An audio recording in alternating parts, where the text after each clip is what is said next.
नमस्ते दोस्तों। आज के इस वीडियो में हम इंस्ट्रूमेंटेशन एंड कंट्रोल इंजीनियरिंग के एक बहुत ही बुनियादी और महत्वपूर्ण विषय पर चर्चा करेंगे। गैर विद्युत मात्राओं का मापन, measurement of non electrical quantities. Control engineering का एक स्वर्ण नियम है, यदि आप किसी चीज को माप नहीं सकते तो आप उसे नियंत्रित नहीं कर सकते। किसी भी इंडस्ट्री की सुरक्षा और कार्यक्षमता पूरी तरह से सही मापन पर टिकी होती है। अब सवाल उठता है कि ये नॉन इलेक्ट्रिकल क्वांटिटीज क्या हैं?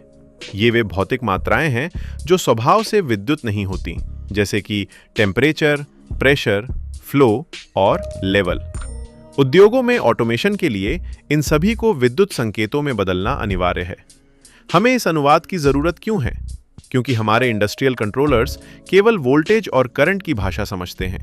वे सीधे गर्मी या दबाव को महसूस नहीं कर सकते। इसलिए हमें एक ऐसे माध्यम की आवश्यकता होती है जो भौतिक दुनिया को विद्युत दुनिया से जोड़ सके। यहीं पर सेंसर और ट्रांसड्यूसर की भूमिका आती है, जो इंस्ट्रूमेंटेशन की रीढ़ है। सेंसर ये भौतिक परिवर्तन को महसूस करता है, जैसे थर्मोकपल तापमान को डिटेक्ट करता है। ट्रांसड्यूसर ये उस महसूस की गई मात्रा को एक रूप से दूसरे रूप में, अक्सर इलेक्ट्रिकल सिग्नल में परिवर्तित करता है। पूरी प्रक्रिया एक चेन की तरह काम करती है, फिजिकल क्वांटिटी से सेंसर से, ट्रांसड्यूसर से, इलेक्ट्रिकल सिग्नल से कंट्रोलर। उदाहरण के लिए, तापमान बढ़ा, थर्मोकपल ने उसे मिलीवोल्ट में बदला और फिर कंट्रोलर ने उस पर फैसला लिया।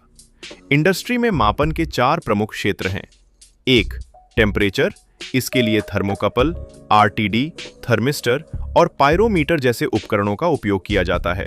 2. प्रेशर, इसके लिए मैनोमीटर, बॉर्डन ट्यूब और डायाफ्राम का इस्तेमाल होता है। 3. फ्लो, तरल पदार्थों के बहाव को मापने के लिए ऑरिफिस मीटर, वेंचुरी मीटर और रोटामीटर काम आते हैं। 4. लेवल, टैंक में लिक्विड लेवल का पता लगाने के लिए फ्लोट टाइप, कैपेसिटिव और अल्ट्रासोनिक सेंसर्स का प्रयोग किया जाता। एक बॉयलर सिस्टम में ये सभी एक साथ काम करते हैं। प्रेशर सुरक्षा के लिए, फ्लो दक्षता बढ़ाने के लिए, टेम्परेचर ईंधन नियंत्रण के लिए और लेवल टैंक को ओवरफ्लो से बचाने के लिए मापा जाता है। याद रखिए, अगर एक भी मापन विफल हो जाए तो पूरा प्लांट फेल हो सकता है, जिससे सेफ्टी हैजर्ड्स और इक्विपमेंट डैमेज का खतरा बढ़ जाता है। ये विषय आपके डिप्लोमा, बीटेक, गेट और पीएसयू एग्जाम्स के लिए बहुत महत्वपूर्ण है। एक टेक्नीशियन या सुपरवाइजर के रूप में यह ज्ञान आपकी दैनिक जॉब का हिस्सा होगा।